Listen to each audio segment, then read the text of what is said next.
தமிழ் சினிமாவின் முன்னணி நட்சத்திரமாகவும் box office மன்னனாகவும் விளங்கும் தளபதி விஜய் அவர்களின் திரைப்பயணத்தில் உலகளவில் மிக அதிக வசூல் சாதனை படைத்த டாப் 10 திரைப்படங்கள் மற்றும் அதை பற்றிய சுவாரஸ்யமான தகவல்கள். முதலாவது திரைப்படம் லியோ 2023ஆம் ஆண்டு வெளியானது. இந்த படத்தின் இயக்குனர் லோகேஷ் கனகராஜ். வசூல் சுமார் 595 கோடி முதல் 620 கோடி வரை. இந்த படமானது விஜய் அவர்களின் திரைப்பயணத்திலேயே அதிக வசூல் செய்த திரைப்படம் ஆகும். மேலும் லோகேஷ் கனகராஜ் சினிமாட்டிக் யூனிவர்ஸ் ஒரு பகுதியாக உருவான இத்திரைப்படமானது உலகளவில் மிகப்பெரிய எதிர்பார்ப்புகளுக்கு மத்தியில் வெளியாகி பிளாக் பஸ்டர் ஹிட் அடித்தது. இரண்டாவதாக the greatest of all time வெளியான ஆண்டு 2024. இயக்குனர் வெங்கட் பிரபு. இந்த படத்தின் வசூல் சுமார் 440 கோடி முதல் 460 கோடி வரை. ஏஜிஎஸ் என்டர்டைன்மெண்ட் தயாரிப்பில் வெளியான இத்திரைப்படத்தில் விஜய் இரட்டை வேடங்களில் நடித்திருந்தார். டி ஏஜிங் தொழில்நுட்பம் பயன்படுத்தப்பட்டு இளவயது விஜய் கதாபாத்திரம் உருவாக்கப்பட்டது இதன் சிறப்பம்சமாகும். மூன்றாவதாக வாரிசு திரைப்படம் வெளியான ஆண்டு 2023. இயக்குனர் வம்சி பைடிப்பள்ளி. இந்த படத்தின் வசூல் 290 கோடி முதல் 300 கோடி வரை. மேலும் இந்த திரைப்படமானது ஒரு குடும்ப பின்னணியை கொண்ட கமர்ஷியல் டிராமா படமாக உருவான வாரிசு பொங்கல் பண்டிகையை முன்னிட்டு வெளியானது. தமன் இசையில் வெளியான ரஞ்சிதமே பாடல் பட்டி தொட்டி எங்கும் ஹிட் அடித்தது. நான்காவதாக பிகில் திரைப்படம் வெளியான ஆண்டு 2019ஆம் ஆண்டு. இயக்குனர் அட்லி. இந்த படத்தின் வசூல் சுமார் 290 கோடி முதல் 300 கோடி வரை. இந்த திரைப்படமானது விஜய் அட்லி கூட்டணியில் உருவான மூன்றாவது திரைப்படமாகும். இதில் விஜய் அப்பா ராயப்பன் கதாபாத்திரத்திலும் மற்றும் மகன் மைக்கேல் என இரு வேடங்களில் நடித்திருந்தார்.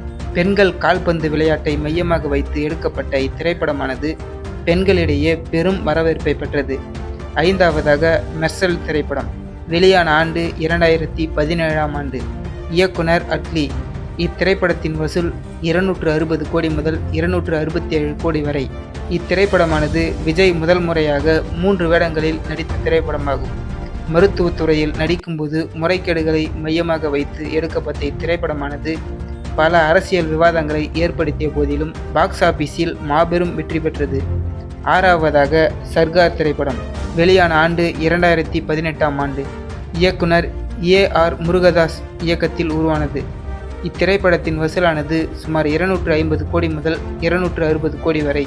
மேலும் கள்ள ஓட்டு மற்றும் அரசியல் விழிப்புணர்வை மையமாக கொண்டு தீபாவளிக்கு வெளியான திரைப்படமாகும். விஜய் கார்ப்பரேட் கிரிமினல் கதாபாத்திரத்தில் மிகவும் மாசாக நடித்திருந்தார். ஏழாவதாக பீஸ்ட் திரைப்படம் வெளியான ஆண்டு 2022ஆம் ஆண்டு. இயக்குனர் நெல்சன் திலீப் குமார்.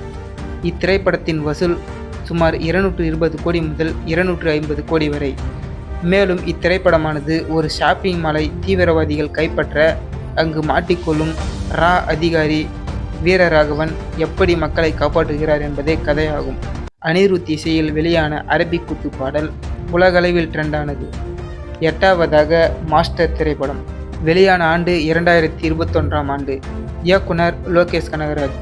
இத்திரைப்படத்தின் வசூல் சுமார் 220 கோடி முதல் 230 கோடி வரை. மேலும் இத்திரைப்படமானது கொரோனா காலகட்டத்திற்கு பிறகு 50% தியேட்டர் இருக்கை அனுமதியுடன் வெளியாகி ஒட்டுமொத்த தியேட்டர் அதிபதிகளும் புத்துயிர் கொடுத்த திரைப்படமாகும். இதில் விஜய்க்கு வில்லனாக விஜய் சேதுபதி நடித்திருந்தார். ஒன்பதாவதாக தெறி திரைப்படம் வெளியான ஆண்டு 2016ஆம் ஆண்டு. இயக்குனர் அட்லி. இத்திரைப்படத்தின் வசூல் சுமார் 150 கோடி முதல் 168 கோடி வரை. இத்திரைப்படமானது விஜய் அட்லி கூட்டணியின் முதல் திரைப்படமாகும்.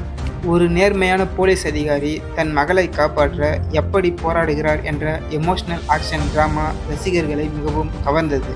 இந்த பட்டியலில் 10வது திரைப்படம் துப்பாக்கி வெளியான ஆண்டு 2012ஆம் ஆண்டு. இயக்குனர் ஏ.ஆர். முருகதாஸ். இத்திரைப்படத்தின் வசூல் சுமார் 120 கோடி முதல் 130 கோடி வரை. இத்திரைப்படமானது விஜய் அவர்களின் திரைப்பயணத்தில் முதல் முறையாக ரூபாய் 100 கோடி வசூல் கிளப்பில் இணைந்த மைல்கல் திரைப்படமாகும்.